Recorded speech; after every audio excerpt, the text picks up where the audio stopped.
5 दशक का लंबा समय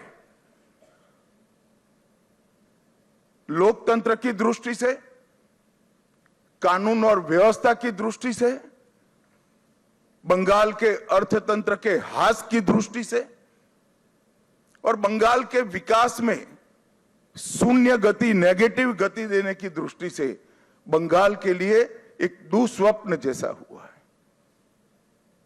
और हम सबका दायित्व है कि मोदी जी ने जो वादा दिया है बंगाल की जनता को, इसको पूरा करने के लिए हम हमारा सर्वश्रेष्ठ बंगाल की जनता को अर्पित करें, समर्पित करें। बंगाल की संस्कृति और बंगाल की परंपरा को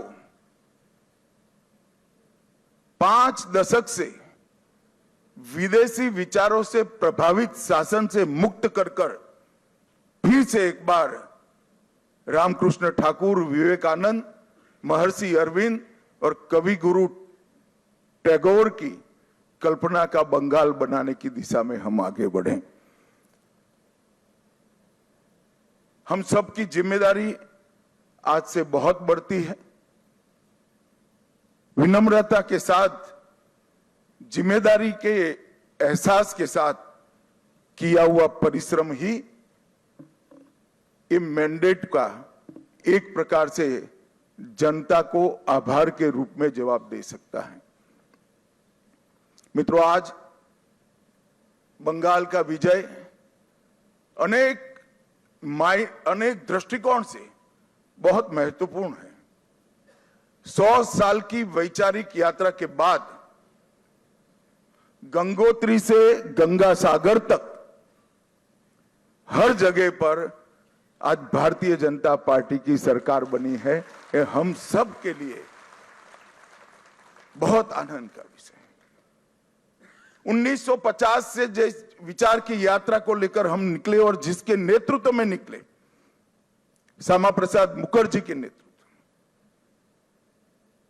उनकी ही जन्मभूमि में 1950 के बाद आज 2026 में श्यामा प्रसाद जी की ही पार्टी की सरकार बन रही है।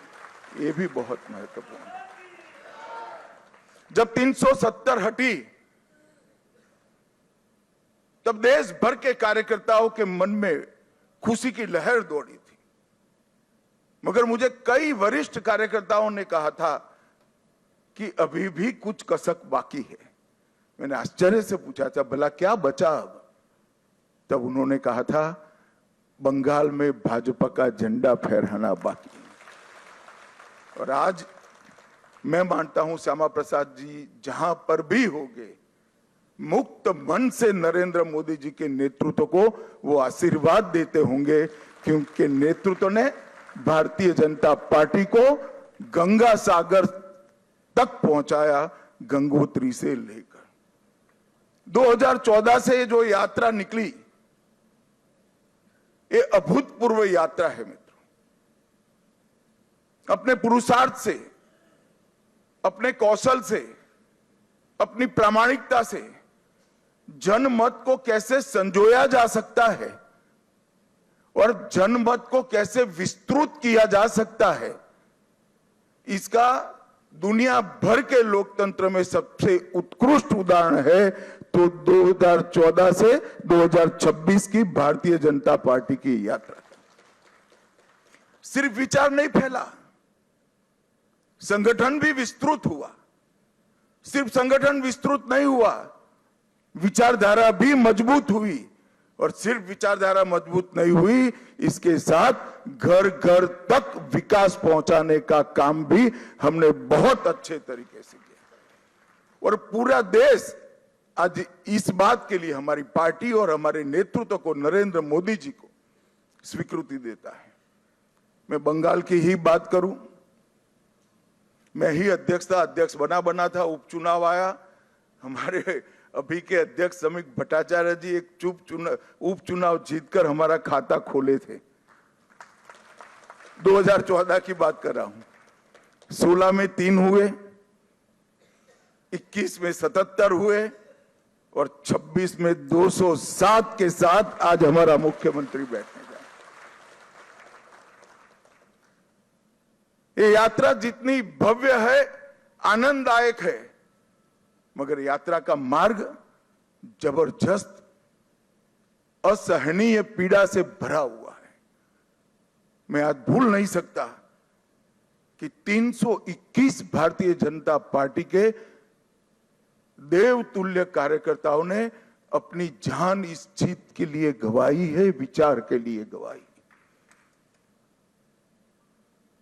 मैं देश भर में घूमा हूं पार्टी के अध्यक्ष के नाते।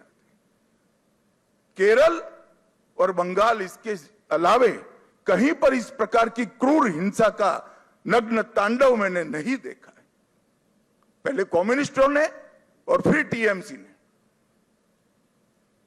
मैं आज हृदय के भाव के साथ वो सभी 321 कार्यकर्ताओं के परिवारजनों को देश की करोड़ों करोड़ों जनता की ओर से और भारतीय जनता पार्टी के करोड़ों कार्यकर्ताओं की ओर से भावपूर्वक नमन करना चाहता हूं।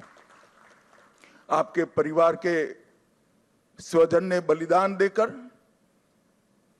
हमारे विचार को तो मजबूत किया ही है, हमारी पार्टी को तो आगे बढ़ाया ही है, मगर मैं विश्वास दिलाना चाहता हूं आपके परिवार के स्वजन का वो बलिदान पश्चिम बंगाल की सीमा को भी सुरक्षित कर पूरे भारत को सुरक्षित। ये विजय का एक और मायना है। आज त्रिपुरा में हमारी सरकार है, आसाम में हमारी सरकार है और बंगाल में भी अब हमारी सरकार बनी है। घुसपैठ असंभव होने वाली है, गौ तस्करी असंभव होने वाली है और दृढ़ता के साथ बंगाल सरकार और भारत सरकार इस सीमा को राष्ट्र की सुरक्षा के अभेद किले के अंदर परिवर्तित कर लेगी।